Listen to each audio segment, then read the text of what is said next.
Alleluia.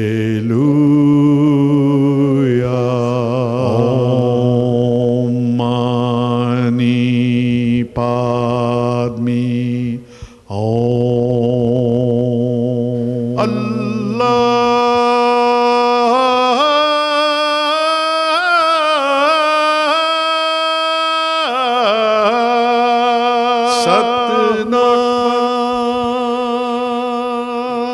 Welcome. You're watching Harmony and Diversity, and today we're speaking with Yogi Matsyendranath Maharaj, who is a guru of the Nath Yoga Tradition. You have a Russian accent, but you're a yogi. How's this come about? So actually I was born in Russia, and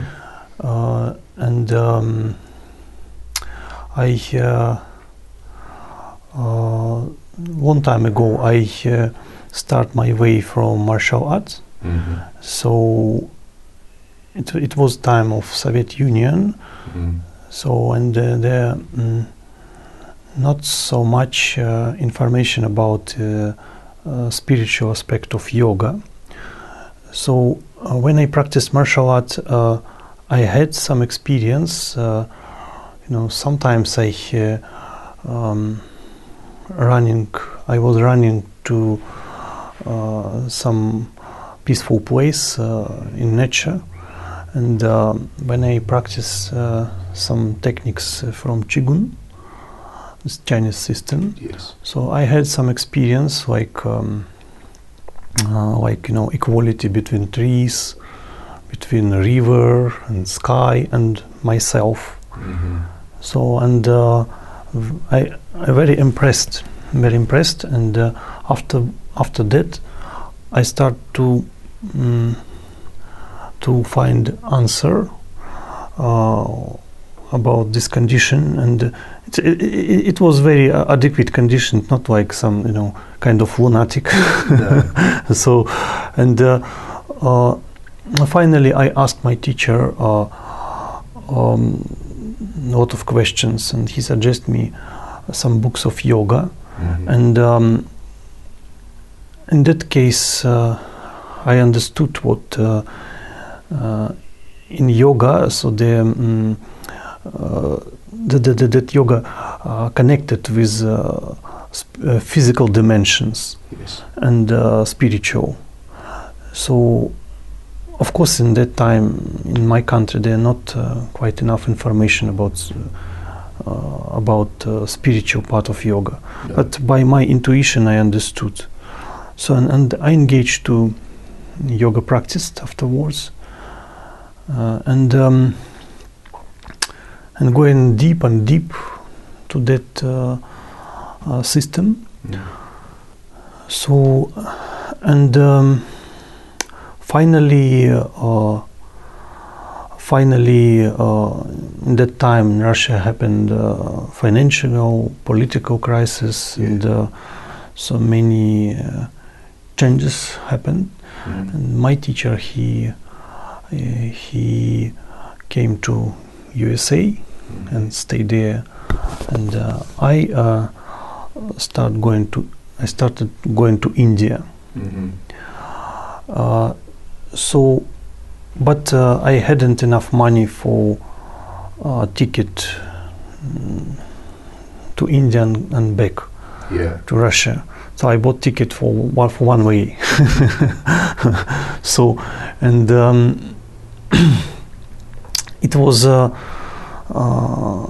some challenging situation for me, and because I hadn't any chance to study yoga from commercial and very popular yoga teachers.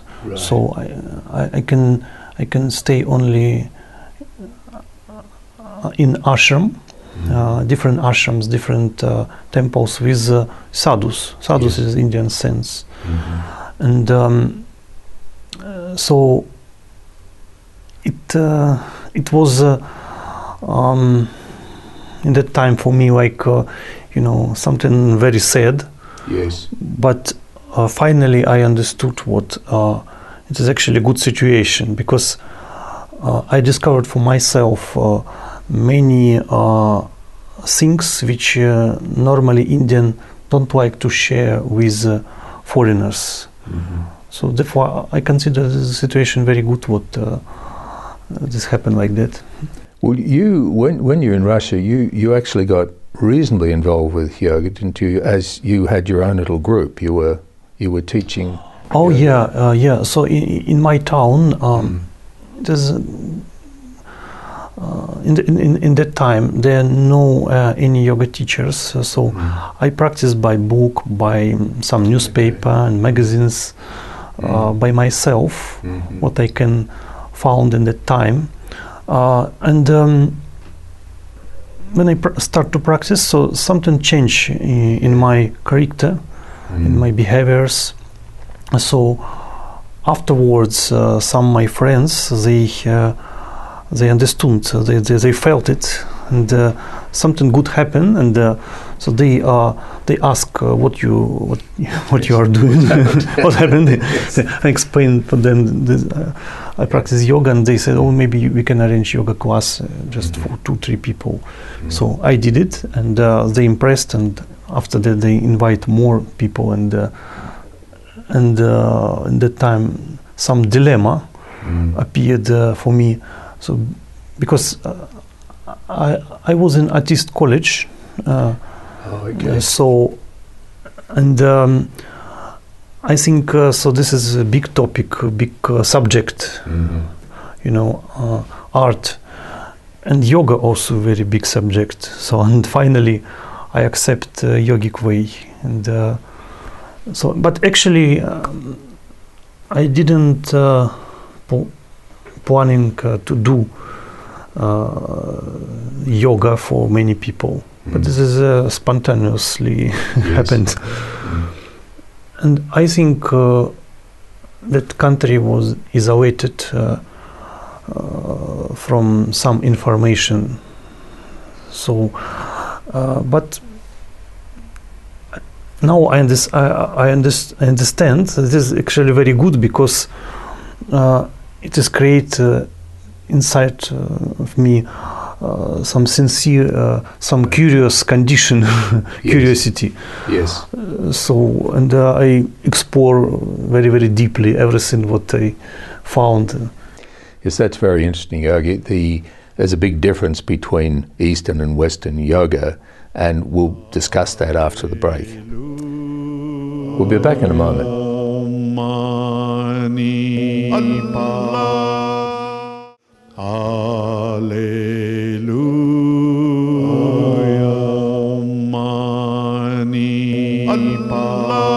Welcome back. You're watching Harmony and Diversity, and we're speaking with Yogi Matsyendranath. Yogi, we were talking about the difference between Eastern and Western yoga. Could you give us a bit of an explanation what that is? So the good question. So when I give you example. So when I first time came to India, so and I saw a lot of sadhus, Indian saints, and of course I had a cultural shock. It is normal for Western people there, but finally I found there some logical things, and I was happy what that sort of people share with me their knowledge. But I surprised sometimes, you know. For example, I met one sadhu, and he said close to river, and little bit fat condition, physical condition, and he smoked ganja, and you know, I asked why you do this, and you know, because you are a yoga practitioner, and the yogis should be, you know, handsome and, you know, like this. And he said, no, it is very mundane. It is very mundane. So I'm real yogi because I not care about my body. I not care about beautiful food, you know, because normally in yoga centers you can see some recipes about, you know, nice food. And he said, I don't care about enjoyment. So So your problem, what you have another, conception about it. So slowly my mind changed. I understood what mostly yoga, it is spiritual practice. It is, of course, there are some physical techniques like sort of preparation, but core of yoga related with consciousness, related with spirituality. So in Patanjali Yoga Sutras, sage Patanjali, he said the definition of yoga. He said yoga chitta vritti nirodha. So yoga means peacefulness of mind. So my Guruji, he gave good examples. It is like hunter which go into forest, and when this hunter see animals, he stopped. It's called nirodha, stopping, and after that he shooting. If he move, so he cannot do everything properly. So therefore, this peacefulness we need for any proper activities. So therefore, I think this condition of consciousness, it is very good for any sort of people. So in the Western way of practice, there's a lot of emphasis placed on different postures and different body placing, etc. Is that still part of your tradition, or is it? We consider it like very low level. It is only preparation, and I think in tradition we can do that asana and breathing. Sometimes why we need it, but not with so much intention to that part of yoga. So because yoga, it is yama, niyama, asana, pranayama, and dharana, dhyana. So they are anga. Anga means part, like in our body. So we cannot say what we need only heart and we don't need brain, or need liver or kidney. We need everything. So therefore we should systematically practice all part of the system. And of course, sometimes, for example, if you have some disturbance in our mind, so by this mind we cannot control our mind. So it can be, it would be difficult. Therefore, in that case, we use control of breathing, pranayama. We can use postures, asanas, like support for our mind.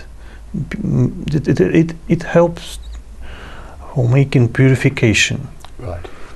Yeah, it sounds like it's pretty much about intent as to what you wish to achieve and what your objective is at the time. Now, the Nath tradition, tell us a bit about that. How has that evolved, in your life, but what is the core of the Nath tradition? Core of Nath tradition, actually yoga, as I told you, and today also why I accept it, because in some scriptures in Nath tradition you can find explanation, their point of view to this word, this dimension. So this, in Sanskrit it's called prakshapata vinirmukta. So we are not deny, we not renounce any sort of religion, but we not become fanatics. So we can, in our tradition, we can belong to different sort of religion. Can be even Christian, Muslim, Buddhist. I have many students who belong to different sort of faiths, and but yoga, yoga, it is peacefulness. It is natural state. So you can get yoga through any sort of way. So therefore I impress so much and I accept this. So this tradition appear many controversial meanings according to different scholars. So somebody said, but it was in 10th century, 12th, even early. So it's made by one saint. His name Goraknath. So they consider him like great yogi, like great guru. So and many his disciples. Mostly it exists in north part of India. Right. Well, just before we go to the north part of India, we're out of time, so we'll continue on with that because the Nath tradition is very impressive. We'll be back in a moment.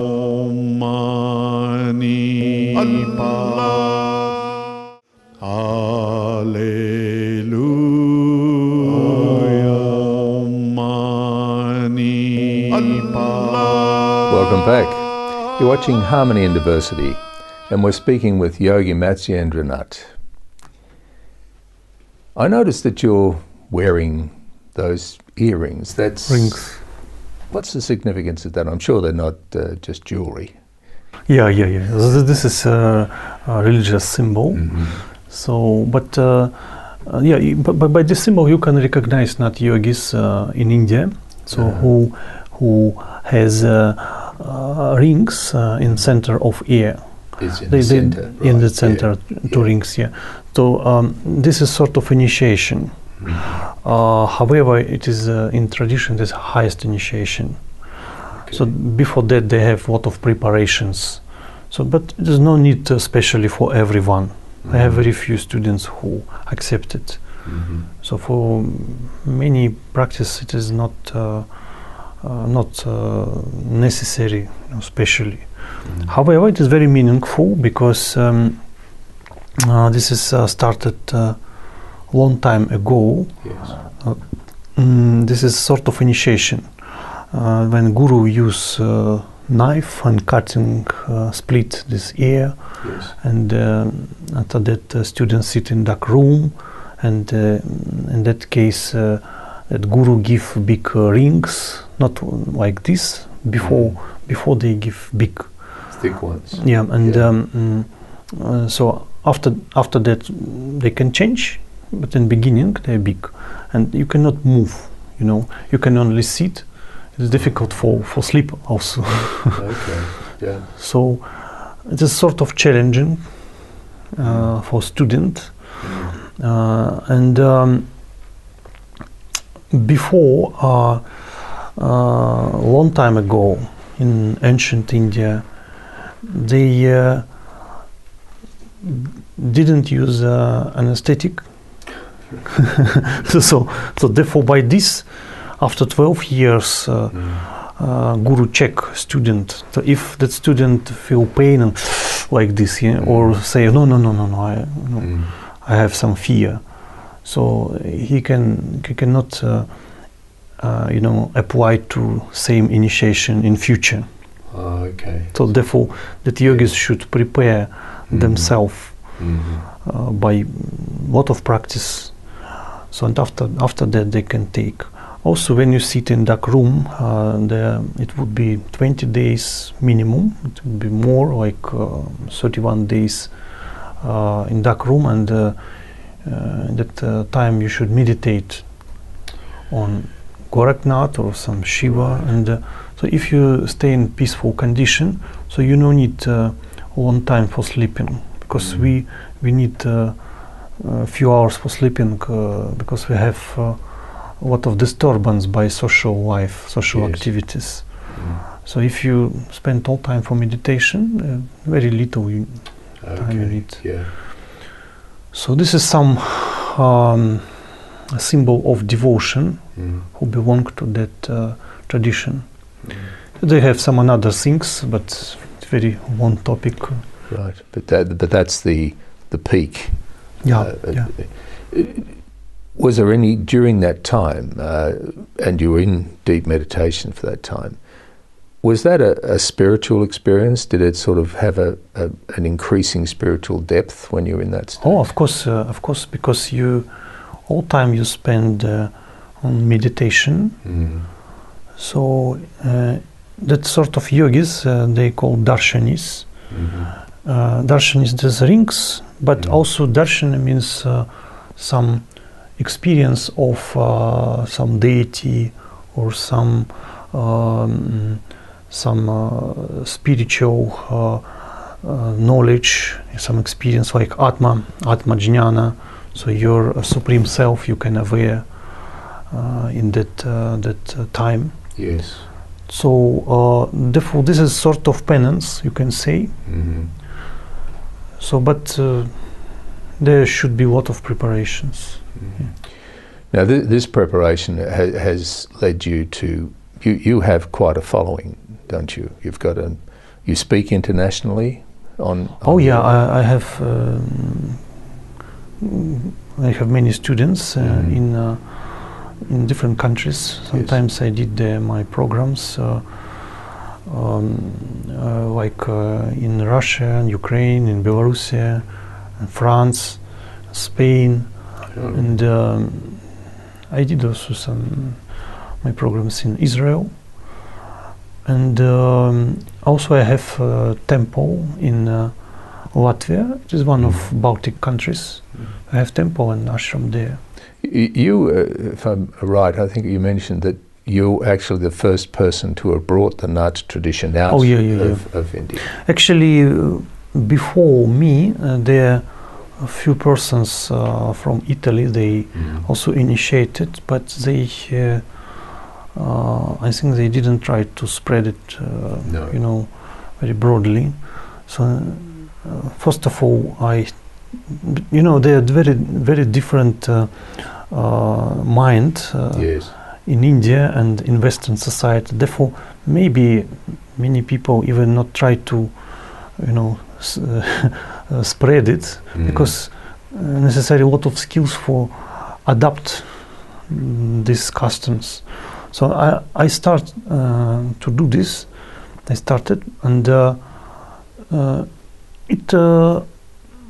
it was successfully, and some other foreigners, they look to me and they also try to do the same things.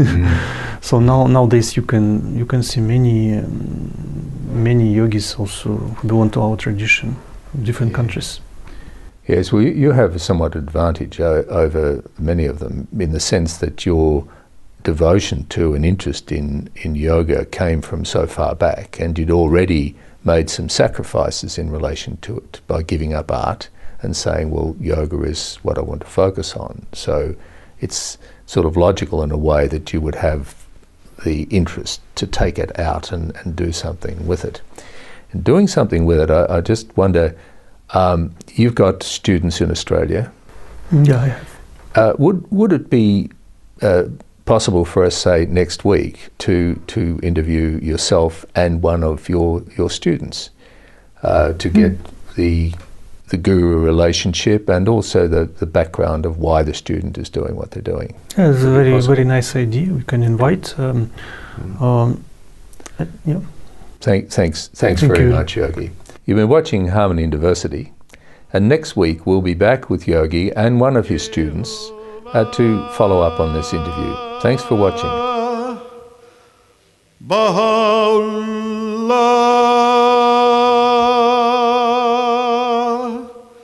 Shanti Om.